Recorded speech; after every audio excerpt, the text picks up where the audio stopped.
Ayan, ito po yung bahay ko dati. Dati po, dito po ako nakatira.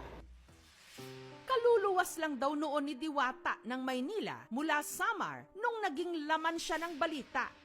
Ito po yung bakas, yung piklat, yung sumira na maganda kong mukha. Ito mayroon pang natitira. At yung sa aking kamay mayroon dito. Hindi na masyadong kita. Ang mga nakabardagulan niya, napakawalan na raw ng mga otoridad. Nagkapatawaran na kami. Dating sumasideline si Diwata sa pagko-construction hanggang nagtinda rin siya ng kape, sigarilyo at candy. Hanggang sa may naipon na ako, bumili ako ng kaldero, bumili ako ng kalan, tapos nag-start na kami mag-Paris. Maganda po ako sa afternoon.